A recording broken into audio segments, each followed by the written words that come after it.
ನಮಸ್ಕಾರ ವೀಕ್ಷಕರೇ, ರಾಜ್ಯ ಮಾಹಿತಿ ಹಕ್ಕು ಮತ್ತು ಸಾಮಾಜಿಕ ಕಾರ್ಯಕರ್ತರ ವೇದಿಕೆ ವತಿಯಿಂದ ಬೆಂಗಳೂರಿನ ಪತ್ರಿಕಾ ಭವನದಲ್ಲಿ ನಡೆದ ಪತ್ರಿಕಾಗೋಷ್ಠಿಯನ್ನು ಉದ್ದೇಶಿಸಿ ಮಾತನಾಡಿದ ರಾಜ್ಯಾಧ್ಯಕ್ಷರಾದಂತಹ ಚೆನ್ನಯ್ಯ ವಸ್ತ್ರದ್ರವರು ಮಾತನಾಡಿ, ರಾಜ್ಯದಲ್ಲಿ ಮೈಕ್ರೋ ಫೈನಾನ್ಸ್ಗಳಿಂದ ನಡೆಯುತ್ತಿರುವ ಆತ್ಮಹತ್ಯೆಗಳು, ಸಾವು ನೋವುಗಳು, ಮಾನಸಿಕ ಹಿಂಸೆ ಹಾಗೂ ಇನ್ನೂ ಅನೇಕ ರೀತಿಯ ತೊಂದರೆಗಳಿಂದ ಸಾಮಾನ್ಯ ಜನರ ರಕ್ಷಣೆ ಮಾಡುವಂತೆ ಕಠಿಣವಾದ ಕಾನೂನು ರೂಪಿಸುವಂತೆ ರಾಜ್ಯ ಸರ್ಕಾರವನ್ನು ಆಗ್ರಹಿಸಿದರು. ಇವತ್ತು ಒಂದು ಅವರು ಪ್ರಾರಂಭ ಸೌಜನ್ಯಪುರ ಅವರ ಜಸ್ಟಿಸ್ ಫಾರ್ ಸೌಜನ್ಯ ಏನು ವೇದಿಕೆ ಇತ್ತು, ಆ ವೇದಿಕೆಯಿಂದ ಪ್ರಾರಂಭವಾದಂಥ ಈ ಮೈಕ್ರೋ ಫೈನಾನ್ಸ್ಗಳ ಹಾವಳಿಯಿಂದ ಜನರಿಗೆ ಆಗ್ತಕ್ಕಂಥ ಒಂದು ಅನ್ಯಾಯವನ್ನ ತಡೆಗಟ್ಟುವ ನಿಟ್ಟಿನಲ್ಲಿ ಅವತ್ತಿನಿಂದಲೂ ಕೂಡ ಹೋರಾಟ ಮಾಡ್ಕೊಂಡು ಬಂದಿದ್ರು. ಇವತ್ತು ಅದು ಫಲ ನೀಡಿದೆ. ಈ ವಿಚಾರ ಸರ್ಕಾರದ ಗಮನದಲ್ಲಿದೆ. ಈ ವಿಚಾರವಾಗಿ ಸರ್ಕಾರ ತುಂಬಾ ಕಟ್ಟುನಿಟ್ಟಾದ ನಿರ್ಧಾರಗಳನ್ನು ತೆಗೆದುಕೋಬೇಕು.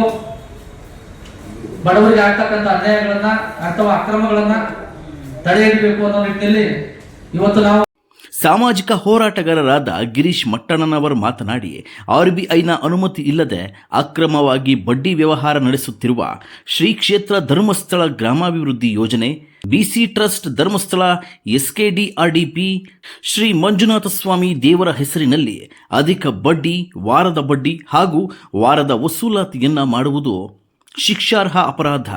ಈ ಬಗ್ಗೆ ತನಿಖೆಯನ್ನ ನಡೆಸಿ ಸೂಕ್ತ ಕಾನೂನು ಕ್ರಮ ಹಾಗೂ ಕಠಿಣ ಕಾನೂನು ರೂಪಿಸುವಂತೆ ಆಗ್ರಹಿಸಿದರು.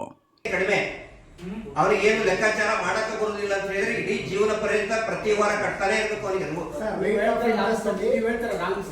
ಧರ್ಮಸ್ಥಳ ಸಂಘದಲ್ಲಿ ಅಂತ ಯಾರು ಬುದ್ಧಿಯೂ ಇಲ್ಲ ಅಂತ ಈಗೆಲ್ಲ ಎಕ್ಸ್ಟ್ರಾ ಬಡ್ಡಿ ಯಾರು ಕೂಡ ತಗೊಳಲ್ಲ. ನಾನು ನೋಡಿದ್ದೀನಿ. ಅಲ್ಲ, ನೀವು ಅದು ನಿಮ್ಮ ಅಭಿಪ್ರಾಯ ಅಲ್ಲ, ನಾವು ಕೂಡ ಮಾಡ್ತಾ ಇರೋದಕ್ಕೆ ನಾವು ಹೇಳ್ತೀವಿ. ಅಲ್ಲ, ನೀವು ಮಾಡಿ ಸರ್, ಸಂತೋಷ. ಬಟ್ ಏನಂತ ಹೇಳಿದ್ರೆ ಇವತ್ತು ಸಾವಿರಾರು ಜನ ಊರು ಬಿಡ್ತಾ ಇರೋದು ಅದರ ಸಲುವಾಗಿನೇ. ಧರ್ಮಸ್ಥಳ ಎಸ್ಕೆಡಿಆರ್ಡಿಪಿ ಅಂದ್ರೆ ಇವತ್ತು ಬೆಳಿಗ್ಗೆ ಹೇಳಿದ್ರಲ್ಲ, ಬೈಲೋಗದಲ್ಲಿ ಸುಸೈಡ್ ಆಗಿದೆ. ಇವತ್ತು ಬೆಳಿಗ್ಗೆ ಫಸ್ಟ್ ಸುಸೈಡ್ ಆಗಿದ್ದು ಪೂರ್ತಿ ಜನಸಾಮಾನ್ಯರಿಗೆ ಗೊತ್ತಾಗಿದ್ದು ಮಂಡ್ಯದಲ್ಲಿ ಮಹಾಲಕ್ಷ್ಮಿ, ಶೃಂಗೇರಿಯಲ್ಲಿ ಶ್ರೀದೇವಿ ಅಂತ ಸುಸೈಡ್ ಮಾಡಿಕೊಂಡು ಎಸ್ಕೆಡಿಆರ್ಡಿಪಿ ಹೆಸರಿನಲ್ಲಿ ಎಫ್ಐಆರ್ ಆಗಿದೆ. ಸುಮ್ಮನೆ ನಾನು ಕಪ್ಪೋದು ಕಲ್ಪಿತ ಹೇಳ್ತಾ ಇಲ್ಲ. ಸುಟ್ಕೊಂಡು ಸತ್ತಿದ್ದಾರೆ. ಸಾಯಬೇಕಾದ್ರೆ ಇವ್ರು ಧರ್ಮಸ್ಥಳ ಸಂಘದವರು ಬಂದು ಕಿರುಕುಳ ಕೊಟ್ಟಿದ್ದಕ್ಕೆ ನಾನು ಸುಟ್ಕೊಂಡೆ ಅಂತ ಹೇಳಿ ವಿಡಿಯೋ ಇದೆ ನಮ್ಮ ಹತ್ರ ರಿಲೀಸ್ ಮಾಡಿದ್ದೀನಿ. ನರಸಿಂಹಗೌಡ ಆರ್ ಮಾತನಾಡುತ್ತಾ, ರಾಜ್ಯ ಸರ್ಕಾರ ಹಾಗೂ ಮುಖ್ಯಮಂತ್ರಿಗಳು ಕಠಿಣ ಸುಗ್ರೀವಾಜ್ಞೆಯನ್ನ ಮಾಡಲು ಇಂದು ನಾಳೆ ನಾಡಿದ್ದು ಎಂದು ಮೀನಾಮೇಷ ಎಣಿಸುತ್ತಿದ್ದಾರೆ. ನೇರವಾಗಿ ರಾಜ್ಯ ಸರ್ಕಾರ ಹಾಗೂ ಮುಖ್ಯಮಂತ್ರಿಗಳು ಅವರ ಸಾವಿಗೆ ಹೊಣೆಗಾರರಾಗುತ್ತಾರೆ ಎಂದರು. ಹಾಗೂ ಅಕ್ರಮ ಬಡ್ಡಿಕೋರರು ಕಾನೂನಿನ ಕುಣಿಕೆಯಿಂದ ತಪ್ಪಿಸಿಕೊಳ್ಳದಂತೆ ಕಠಿಣ ಕಾನೂನು ರೂಪಿಸುವಂತೆ ಆಗ್ರಹಪಡಿಸಿದರು. ಲೇವಾದೇವಿ ನಿಯಂತ್ರಣ, ಆರ್ಬಿಐನ ಅನುಮತಿ ತೆಗೆದುಕೊಂಡಿರುವ ತಮ್ಮ ದಾಖಲೆಗಳನ್ನು ಕೊಟ್ಟು ದೃಢೀಕೃತ ಆಗುವವರೆಗೂ ಯಾವುದೇ ರೀತಿಯ ಕಂತುಗಳನ್ನು ಕಟ್ಟಬಾರದೆಂದು ಎಂದರು. ಅಲ್ಲಿಯವರೆಗೂ ದಯವಿಟ್ಟು ಜನತೆ ಆತ್ಮಹತ್ಯೆ ಹಾಗೂ ಯಾವುದೇ ಕೆಟ್ಟ ನಿರ್ಧಾರಗಳನ್ನು ಮಾಡಬಾರದು. ಮೈಕ್ರೋ ಫೈನಾನ್ಸ್ಗಳಿಂದ ನಿಮಗೆ ತೊಂದರೆ ಆದ ತಕ್ಷಣ ನಮ್ಮನ್ನು ಸಂಪರ್ಕಿಸಿ.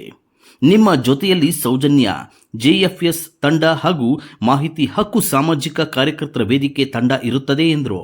ರಾಜ್ಯ ಸರ್ಕಾರಕ್ಕೆ ನಾವು ಆಗ್ರಹ ಮಾಡೋದಿಷ್ಟೇ, ದಯವಿಟ್ಟು ಮಾನ್ಯ ಮುಖ್ಯಮಂತ್ರಿಗಳಿಗೆ ನಾವು ಆಗ್ರಹವನ್ನು ಮಾಡೋದಿಷ್ಟೇ, ನಮ್ಮ ವೇದಿಕೆಯ ವತಿಯಿಂದ ಯಾವುದೇ ಕಾರಣಕ್ಕೂ ಇವರ ಅಕ್ರಮಗಳಿಗೆ, ಸಾವುಗಳಿಗೆ, ನೋವುಗಳಿಗೆ ದೂರು ದಾಖಲಾದ್ರೆ, ಇವರ ವಿರುದ್ಧ ದೂರುಗಳು ದಾಖಲಾದ್ರೆ ಕೋರ್ಟ್ಗಳಿಗೆ ಹೋಗಿ, ನ್ಯಾಯಾಲಯಗಳಿಗೆ ಹೋಗಿ ಈ ಒಂದು ಏನು ತಡೆಯಾಜ್ಞೆಯನ್ನು ತರೋದು, ಬಡವರಿಗೆ, ದೀನ ದಲಿತರಿಗೆ ಅನ್ಯಾಯ ಆಗಿರುವಂತದನ್ನ ಮತ್ತೆ ಅವ್ರ ಪರವಾಗಿ ಮಾಡಿಸ್ಕೊಂಡು ಬರುವಂತದ್ದು ಬೇಡ.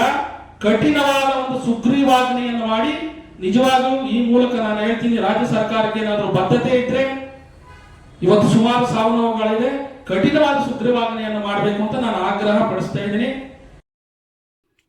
ಅಧ್ಯಕ್ಷರಾದ ಚೆನ್ನಯ್ಯ ವಸ್ತ್ರದ್, ರಾಜ್ಯ ಉಪಾಧ್ಯಕ್ಷರಾದ ನರಸಿಂಹಗೌಡ ಆರ್, ಟಿಎಚ್ಎಂ ರಾಜ್ಕುಮಾರ್ ಸಾಮಾಜಿಕ ಹೋರಾಟಗಾರ, ಗಿರೀಶ್ ಮಟ್ಟಣ್ಣನವರ್ ಸಾಮಾಜಿಕ ಹೋರಾಟಗಾರ, ಜಯಂತ್ ವಿಜಯನಗರ ಜಿಲ್ಲಾಧ್ಯಕ್ಷ, ಎಂ ರಾಮಕೃಷ್ಣ ಚಿಕ್ಕಬಳ್ಳಾಪುರ ಜಿಲ್ಲಾಧ್ಯಕ್ಷ, ಕೃಷ್ಣಾರೆಡ್ಡಿ ರಾಮನಗರ ಜಿಲ್ಲಾಧ್ಯಕ್ಷ, ರಾಜಶೇಖರ, ಸಿದ್ದೇಶ, ಸುರೇಶ್, ಸುಭಾಷ್ ಹಾಗೂ ಇನ್ನು ಹಲವರು ಉಪಸ್ಥಿತರಿದ್ದರು. ಹೆಚ್ಚಿನ ಮಾಹಿತಿಗಾಗಿ ನ್ಯೂಸ್ 21 ಕನ್ನಡ ಚಾನೆಲ್ ಅನ್ನು ಸಬ್ಸ್ಕ್ರೈಬ್ ಮಾಡಿ, ಹಾಗೆ ಲೈಕ್ ಮಾಡಿ, ಜೊತೆಗೆ ಶೇರ್ ಮಾಡಿ.